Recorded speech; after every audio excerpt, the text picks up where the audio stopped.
El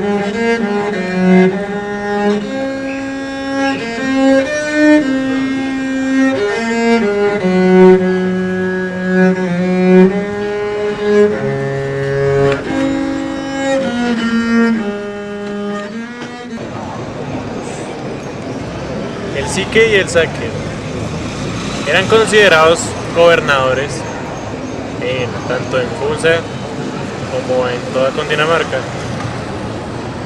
Aparte de ser considerados gobernadores, ellos como tal no se les consideraba reyes. En su rama de herencia, cualquier persona de la familia podía llegar a aspirar a ser gobernador, no necesariamente con una monarquía en la cual siempre tendría que ser el hijo de ellos. La llegada de los chibchas al centro de Colombia se retoma en el siglo VI, aproximadamente ocupando Boyacá y el sur de Santander. Todas estas y sus artesanías pueden ser encontradas en el Museo del Oro. Aparte de eso, vamos a hablar o cabe resaltar que el gobierno o como gobernaban los muiscas no iba por herencia. No era una rama sanguínea, podía ser cualquier familiar sin necesidad de ser el hijo. No es como una monarquía en la que el hijo es el sucesor del rey. En este caso, los muiscas no eran reyes, eran gobernantes. La rama y los gobernantes era un caso aparte, podían ser o expulsados o asesinados en su defecto según los actos que ellos cometieran. Muy buenas. Conocemos que aquí los indígenas, chibchas, muiscas y esclavos son unos personajes que nos hicieron historia y fueron maltratados por los españoles. El cacique Zipa, ya que los abastecidores vinieron a robar de lobos. Y en estos dos cañones del embudo, los indígenas, chibchas, muiscas y esclavos les preparaban chicha y coca masticada y chupada por los españoles. Se dopaban con coca para matarlos. Y aquí en el Choro queda una sola chicha. La hacen con maíz, sin coca ya, con solo maíz y diferentes sabores y frutas.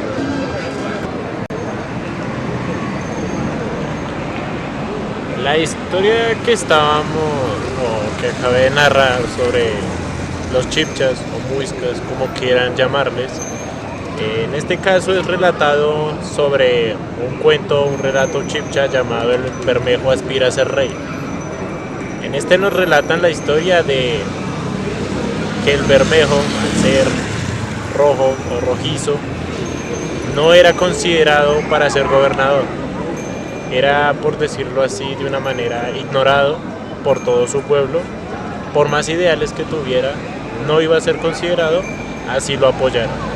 En este caso, sus decisiones los llevaron a intentar seguir para llegar a ser gobernador.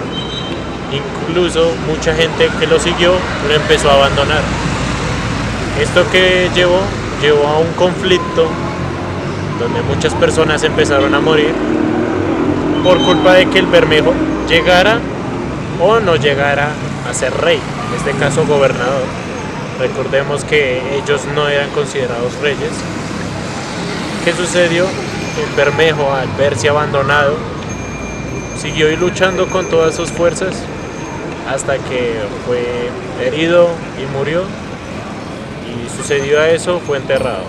Así que la historia del Bermejo nos muestra o nos relata el cómo también una persona que era distinta a los demás no era considerada apta para que gobernara a un pueblo.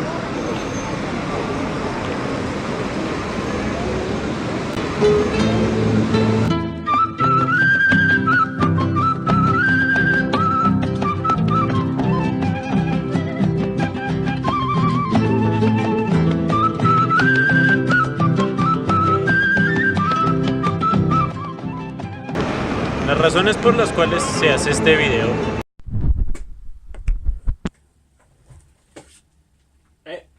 Aquí no acaba el video. Retomamos desde aquí, desde mi habitación, para dar a conocer o entender que no pude grabar en el Museo Nacional, sin embargo sí pude obtener la información. Así que Ahora les voy a relatar las imágenes, se las voy a mostrar algunas de ellas que son artesanías o ofrendas, en este caso, que se le daban a los caciques, van a aparecer de este lado de la pantalla y ahora sí, continúo video. Entre los temas que voy a narrar está los guerreros, el cómo combatían, pero en este caso voy a tomar el tema de los sacrificios humanos. ¿Qué hacían los caciques principalmente? Eh, el sacrificio humano hacía parte de una vida religiosa en el altiplano. Unos cronistas relatan que los sacrificios eran principalmente realizados en esclavos y en niños. ¿De qué manera? Eh, estos sacrificios se hacían ante el público, con tal de alabar a su Dios.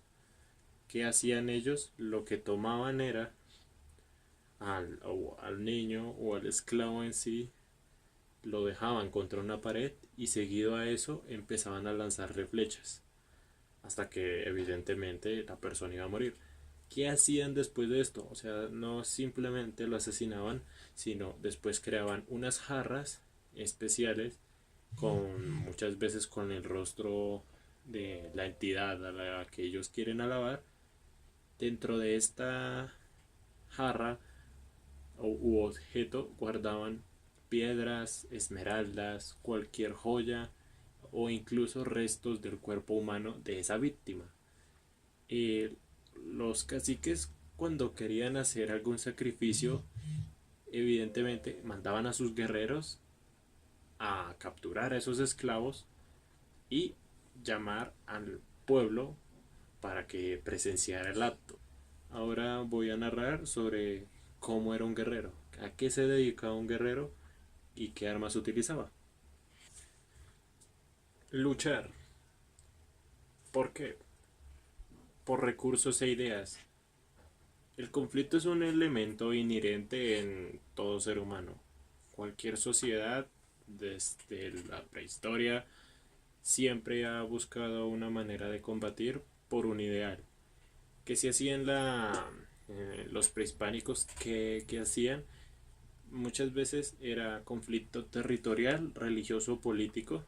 Recordemos que en ese tiempo aún había política, ya existía la política, que los caciques eran los que mandaban y ejercían evidentemente el poder.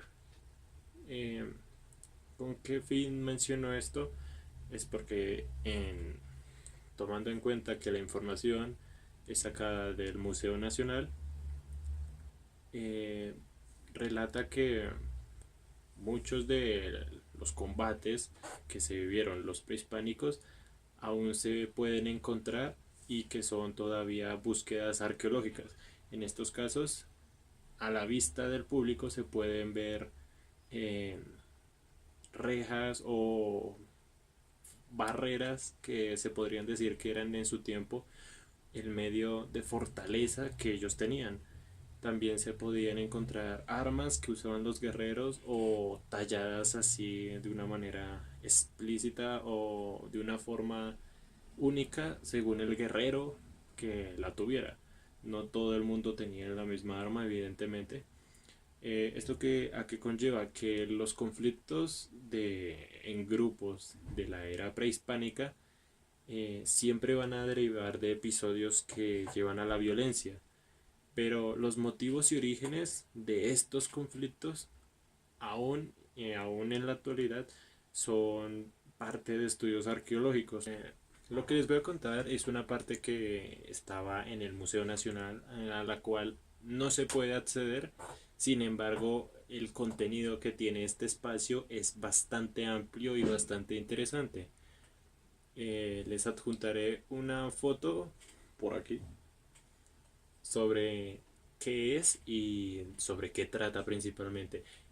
A simple vista es una reserva visible donde podemos ver métodos de caza, armas, maquetas incluso sobre cómo vivían nuestros antepasados.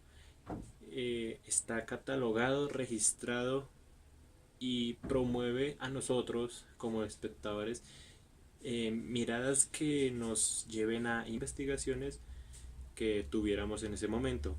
Como digo, es un acceso restringido que simplemente ni siquiera con permisos, a menos en mi caso no pude, pero eso nos da que podemos identificar la vigencia que tienen todas esas piezas y su gran valor histórico que tiene nuestro país. Muerte, tumba y enterramientos. El final de la vida de una persona trae consigo una serie de ceremonias. En este caso, en los muiscas, eh, la vida no acababa en la muerte. Esa persona se convertiría en un ancestro que iba a acompañar a su pueblo durante toda la cotidianidad. ¿Esto con qué fin? Con estas prácticas mortuorias en el territorio colombiano que se buscaba unas distintas maneras de preservar lo que era el cuerpo de esa persona, ya que era sagrado. Otras maneras de realizar ofrendas no exclusivamente a los dioses, sino a los caciques en sí, eran con ofrendatarios que representaban poder. Estas ofrendas muiscas del altiplano cundiboyacense representaban a los caciques en sí, era una estructura o una caracterización de cómo era el cacique. Estos los adornaban con algodón, con pinturas de estratos naturales, evidentemente. Más que todo, principalmente era el detalle.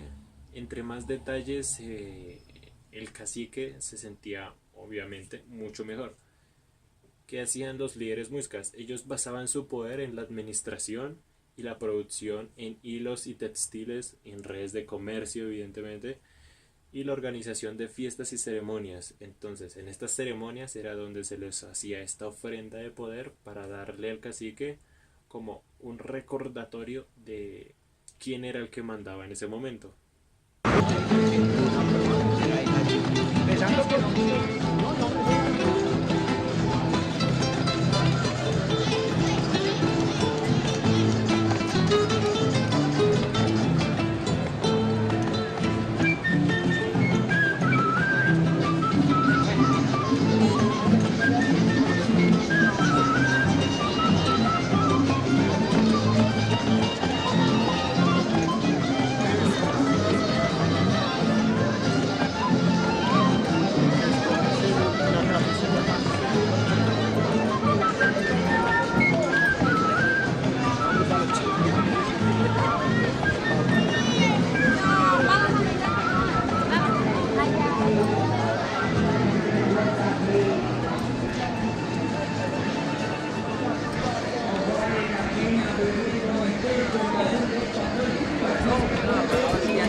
Severo.